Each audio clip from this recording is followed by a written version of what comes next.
Eh bien bonjour, bienvenue sur le plateau de TV Nausicaa. Je suis très heureux de vous accueillir pour cette journée exceptionnelle sur l'aquaculture et les enjeux pour demain. Alors nous remercions vraiment tous nos invités qui ont pu se déplacer. Et puis aussi par le petit bout de la lorgnette, j'aime bien ce petit mot, par le bout de la lorgnette, eh bien on a aussi des gens qui nous regardent en direct sur le streaming, sur TV Nausicaa. On leur souhaite la bienvenue. Yves Nogin, bonjour, vous allez bien ? Bonjour Jacques, je vais bien. Ça va ? Alors, vous allez nous parler d'un projet qui s'appelle Marina. Qu'est-ce que c'est que ce projet Marina ? Oui, tout à fait. Donc, c'est un projet qui est financé par le programme européen Horizon 2020. Et c'est un projet qui rassemble 14 organisations partenaires et 8 partenaires associés dans 12 pays européens. Donc, ce projet, il fédère les différentes parties prenantes. Voilà, on les voit ici. Sur le sujet, sur les thématiques dans les domaines marins et maritimes. Et donc, vous voyez ici des différentes parties prenantes. Alors, il y aura ces parties prenantes, bien sûr, mais il y aura des ateliers. Aujourd'hui, il va y avoir un atelier quand même assez formidable sur l'aquaculture, l'enjeu pour demain, un grand sujet, un sujet avec des experts qui nous rejoindront tout à l'heure. Mais il y a combien d'ateliers ? On m'a dit qu'il y avait plus de 40 ateliers qui vont se passer en Europe, c'est ça ? Oui, tout à fait. Il est prévu qu'il y a 48 ateliers, donc chaque organisation partenaire va en organiser donc dans 12 pays en Europe, et donc au niveau international et local, et aussi au niveau politique. Alors, ce qu'on peut voir, c'est que toutes les parties prenantes qui sont illustrées ici, c'est bien parce qu'ils sont assez hétéroclites. On n'a pas les mêmes parties prenantes. On n'a pas que les gens qui parlent que du poisson. Là, aujourd'hui, de l'aquaculture, il y a vraiment d'autres entreprises. Et on voit les entreprises, on voit les décideurs politiques également. Donc, c'est vraiment une partie prenante, on va dire, générale. Il n'y a pas qu'un décideur. Oui, c'est vrai. C'est ce qui fait la richesse de ces projets, c'est qu'on essaye de fédérer des acteurs avec les différents points de vue, différentes perspectives, pour s'engager dans la recherche innovation responsable dans le domaine marin et maritime. Alors, il va y avoir des outils, je pense. Oui, tout à fait. Alors, déjà, donc, vous voyez ici les différentes thématiques. Donc, nous, aujourd'hui, on a choisi la thématique aquaculture durable, mais il y en aura d'autres. Et ensuite, donc pour atteindre justement nos objectifs, le projet Marina va mettre en place les différents outils. Donc, il y aura les ateliers participatifs, donc nous vous en avons déjà parlé. Il y a aussi une plateforme collaborative digitale. Qu'on pourra découvrir cette plateforme digitale où tout le monde, aussi bien le grand public, pourra intervenir sur cette plateforme ? Oui, c'est ça l'objectif. Ce sera une plateforme qui sera ouverte à tous. Je vais vous la présenter à la fin de la journée. Et le but, c'est ça, effectivement, que tous les partenaires, tous les acteurs y participent. Le guide des bonnes pratiques,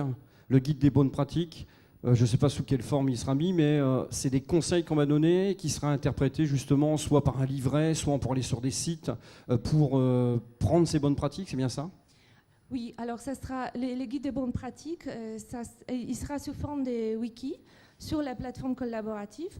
Donc déjà, dans le cadre du projet, on a repéré les différents projets où il y avait des bonnes pratiques en matière de la recherche et innovation responsable dans le domaine marin maritime.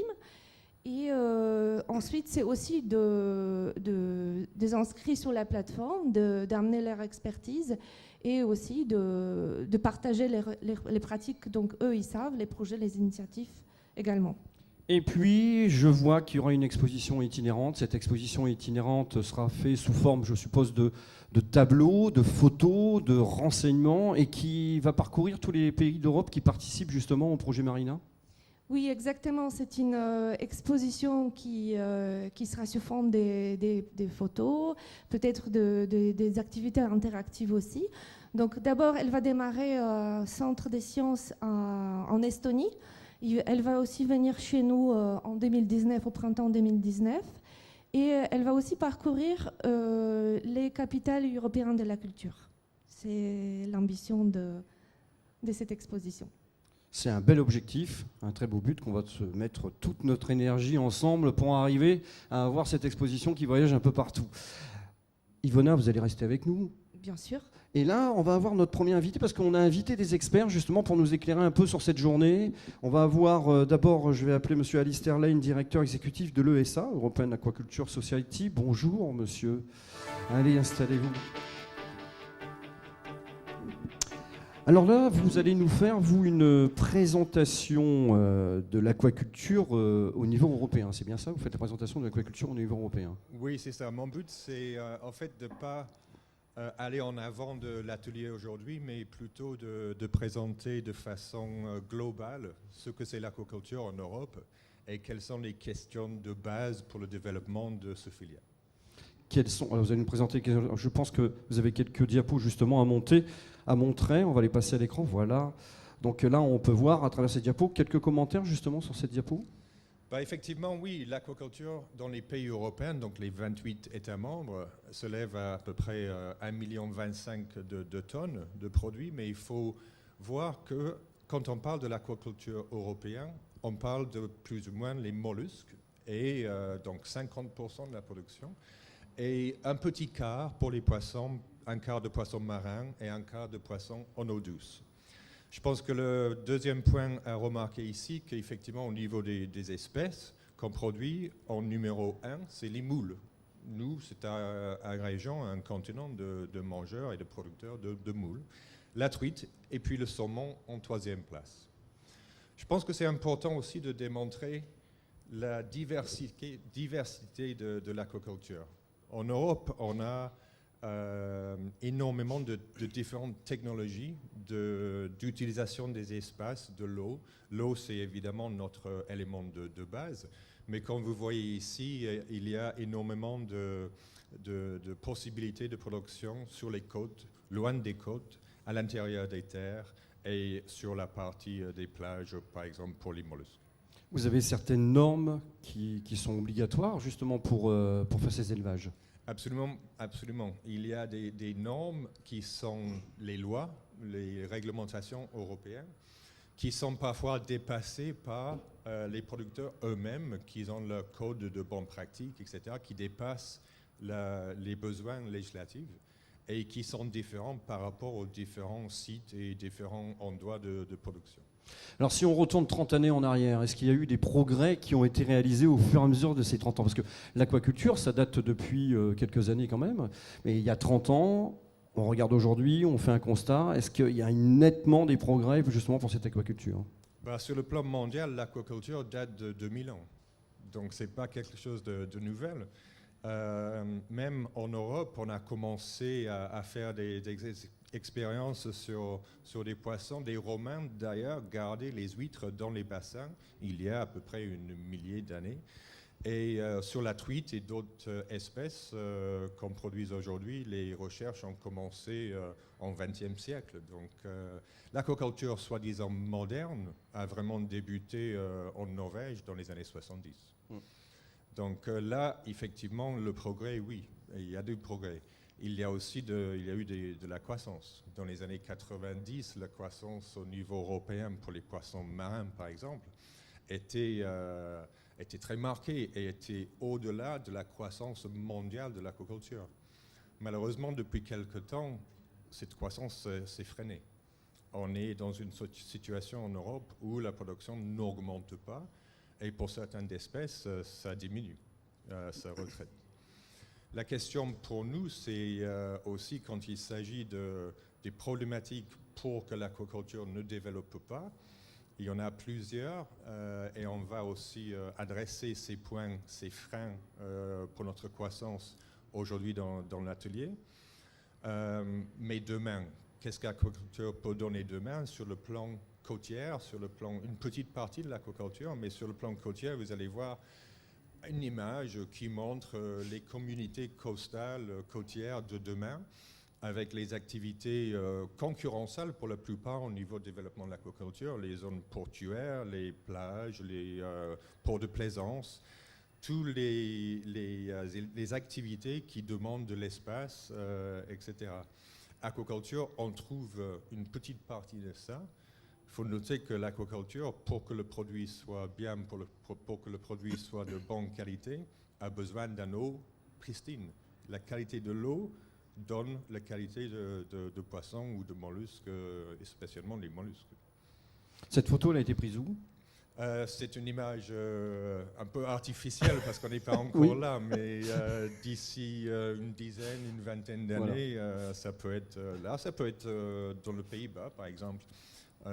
Mais bon, il n'y a pas assez de nuages pour le Pays-Bas, je pense. Vous avez encore quelque chose ? Je pense qu'il y a encore une diapo justement pour commenter vos dires, l'aquaculture. Oui, j'allais dire un point sur la consommation, parce qu'on sait que la consommation des poissons et des produits, des fruits de mer en général, a augmenté énormément dans les dernières années, parce que nous, consommateurs, on se rend compte que c'est bon d'abord de manger les fruits de mer, et aussi c'est bon pour nous, c'est bon pour nos corps, c'est bon pour nos cerveaux surtout. Mais un petit quart de notre consommation vient de l'aquaculture aujourd'hui. Et ça, c'est un point un peu compliqué. C'est un point qu'il faut aborder et se poser la question. Si on demande le consommateur au niveau de sa perception vis-à-vis de l'aquaculture, sur les produits venant de l'aquaculture, la perception est plutôt bonne. Pour la technologie et le moyen de produire ces produits, là, la question est liée. Pour moi, c'est une manque de connaissances, tout simplement. Et c'est à nous de dire et d'expliquer et de communiquer comment on produit les produits venant de l'aquaculture.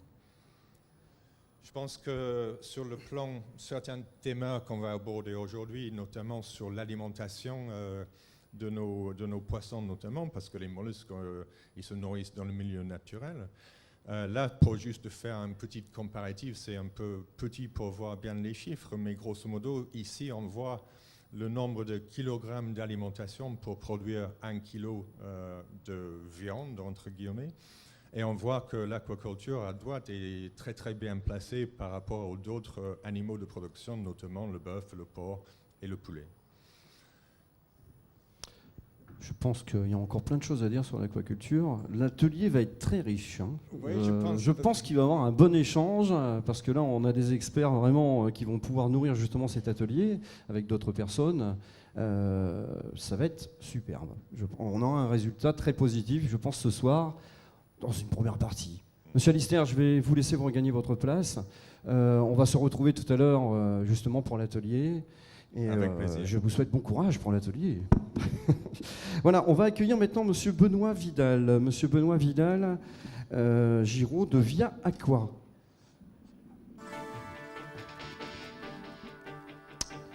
Bonjour Monsieur Benoît Vidal. Alors j'aimerais vous poser tout de suite une question concernant l'aquaculture. Quelles sont les perceptions et les attentes des consommateurs à ce sujet ? Déjà, présentez-vous, parce que tout le monde... Via Aqua, c'est quoi ? Via Aqua, c'est un cabinet de conseil en produits de la mer. Voilà. Et donc, vous conseillez aussi bien les entreprises, les consommateurs, toute la filière. Toute la filière. Toute la filière, depuis l'amont de la pêche et l'aquaculture jusqu'aux consommateurs. Voilà. Et qu'est-ce qu'ils attendent justement, ces consommateurs ? Comme on a 10 minutes, on va essayer d'aller vite, parce que c'est une question très compliquée.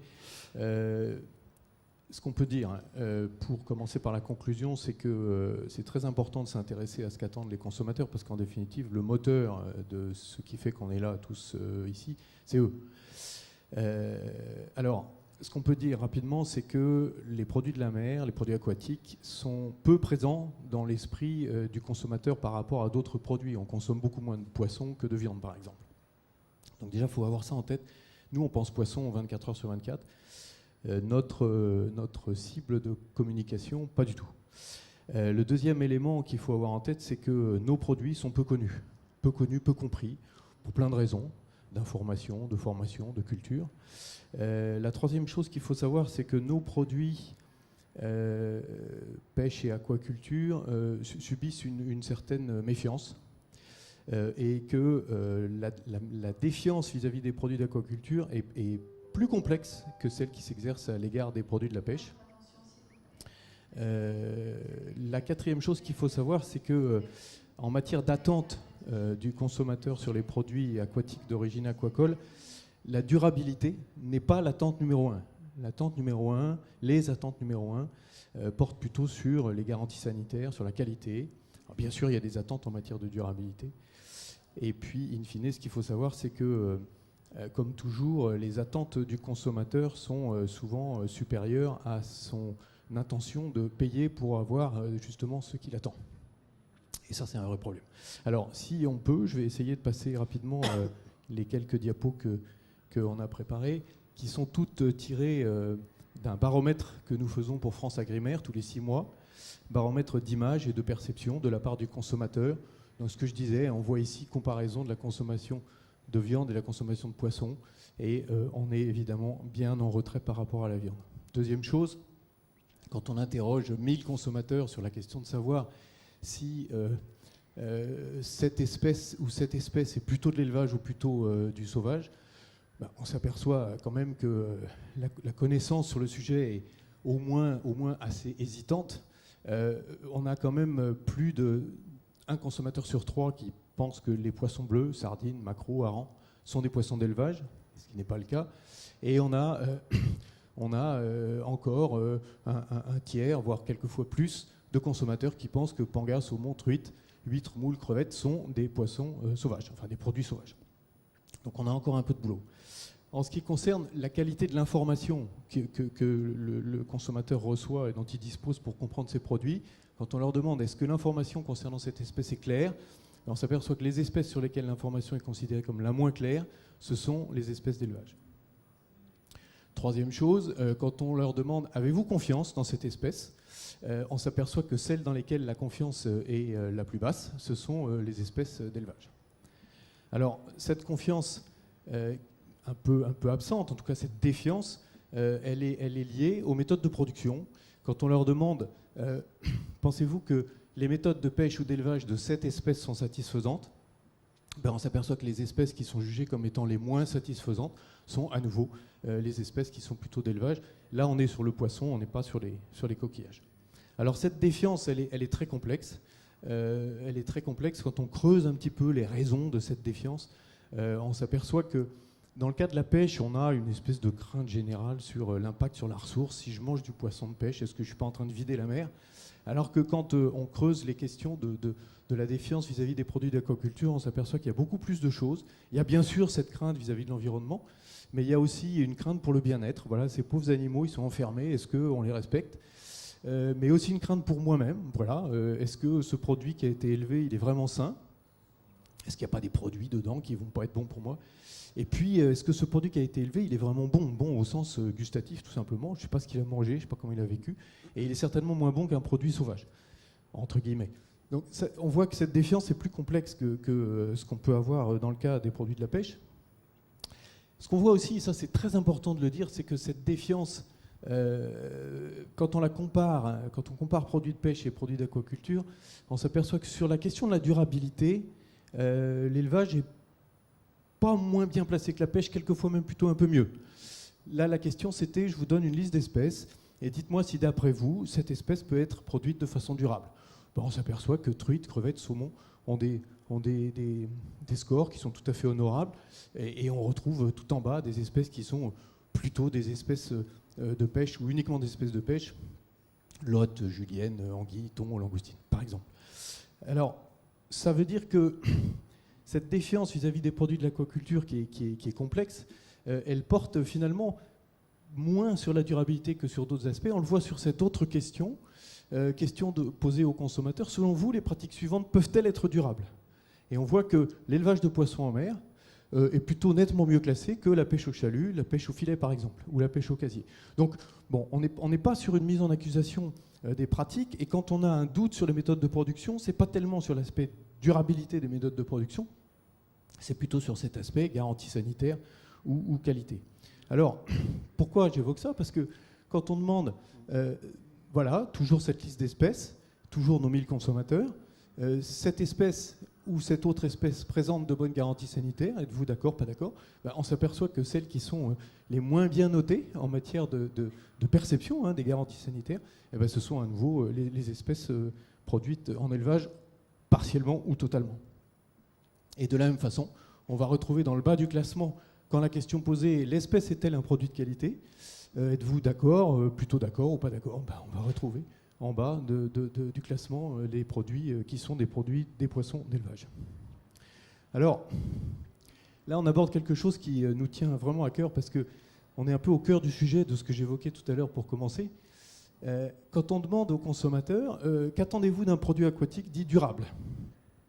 Alors, sur cette diapo, on voit un certain nombre de choses intéressantes et en même temps inquiétantes. Évidemment, on va trouver en haut des réponses, une gestion raisonnée des stocks, une limitation de l'impact. Jusque-là, c'est normal. Une garantie de qualité du produit, ça c'est inquiétant parce que ça n'a rien à voir avec la durabilité. Et c'est pourtant quelque chose qui est très important. On a plus d'une moitié de répondants qui sont tout à fait d'accord avec cette affirmation. Et puis on en a encore un gros tiers qui pense que c'est certainement quelque chose d'important. Donc ça veut dire que la durabilité, c'est quelque chose qui n'est pas encore complètement installé dans les esprits. Et puis alors, autre chose qui est un peu inquiétante, c'est que quand on demande qu'attendez-vous d'un produit durable, et qu'on parle des conditions de travail et de rémunération des gens qui doivent faire ces produits durables, alors là, l'adhésion du public, du consommateur, elle est déjà beaucoup moins forte. D'un ensemble qui est pratiquement aux 2/3 en ce qui concerne l'impact sur l'environnement, on tombe à un tiers, un gros tiers de gens qui sont prêts à payer pour ça. Et ça, il faut qu'on le sache parce que ça ne nous complique pas, ça nous simplifie pas la tâche.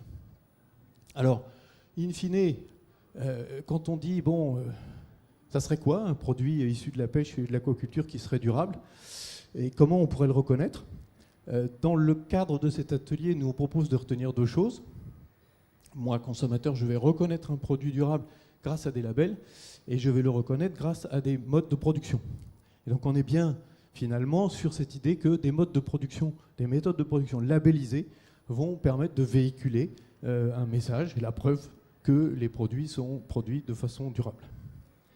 Voilà, alors si on synthétise, on reprend ce que j'ai dit au début, ne perdons jamais de vue que nos produits pour lesquels on vit 24 heures sur 24 sont finalement assez peu présents dans l'esprit des consommateurs, sauf quand ils font leurs courses ou quand ils sont à table, qu'ils ne les connaissent pas forcément très bien, qu'on a une certaine défiance vis-à-vis de ces produits, que cette défiance est très complexe en ce qui concerne les produits de l'aquaculture, elle est plutôt plus complexe que vis-à-vis des produits de la pêche.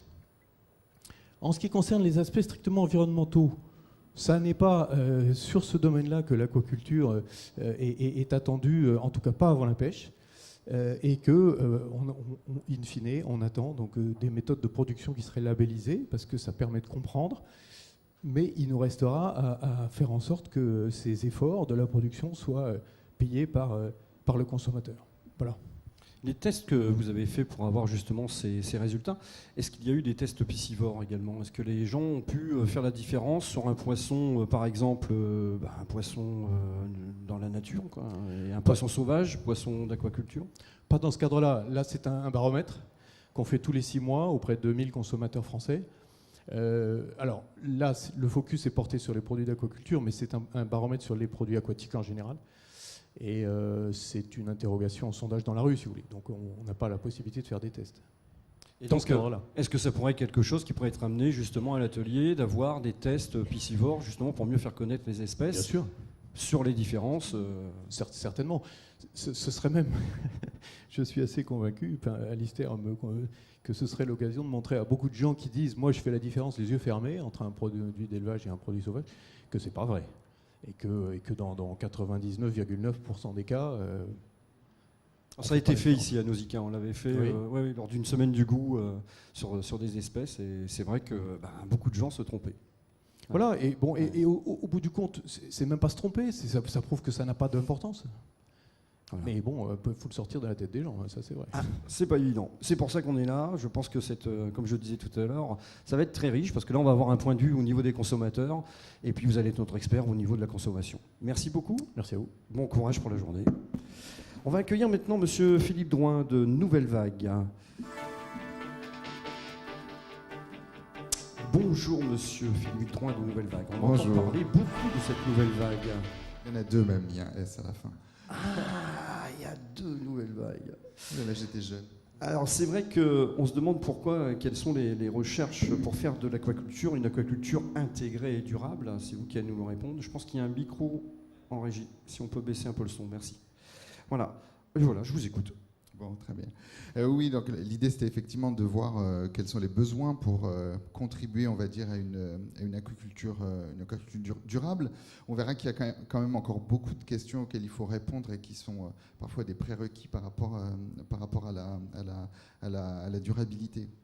Donc, bon, moi je représente Nouvelle Vague. Donc Nouvelle Vague, c'est quoi? C'est une plateforme d'innovation. C'est en fait des outils techniques qui sont mis à disposition à la fois des partenaires scientifiques et à la fois des opérateurs économiques pour pouvoir faire émerger des projets et des solutions pour contribuer à cette aquaculture. Et vous êtes durable. ici à Boulogne-sur-Mer. Exactement. À quel endroit?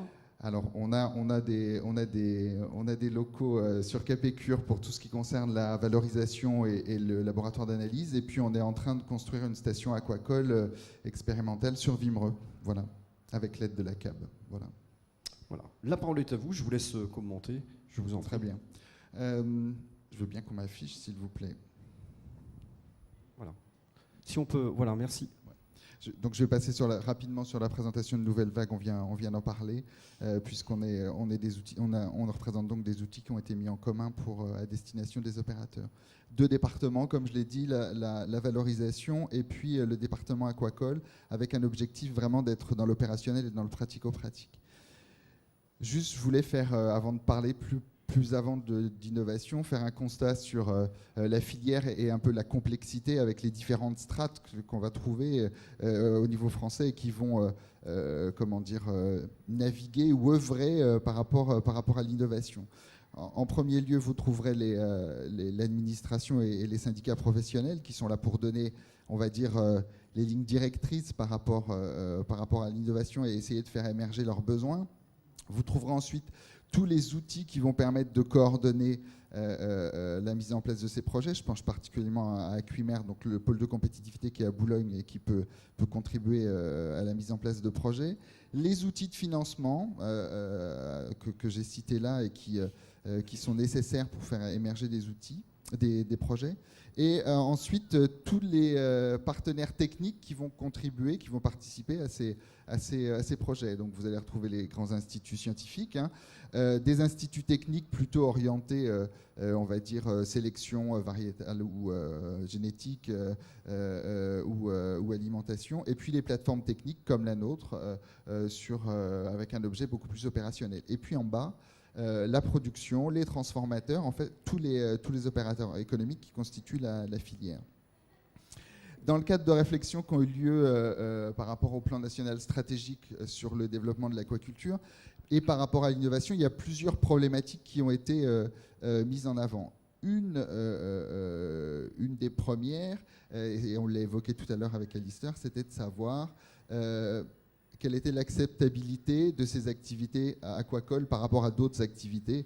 On a vu tout à l'heure la photo avec des bassins qui n'étaient pas loin d'une plage ou ce genre de choses. Donc ça reste un des premiers points bloquants pour l'aquaculture. Trouver de la place finalement. Le deuxième aspect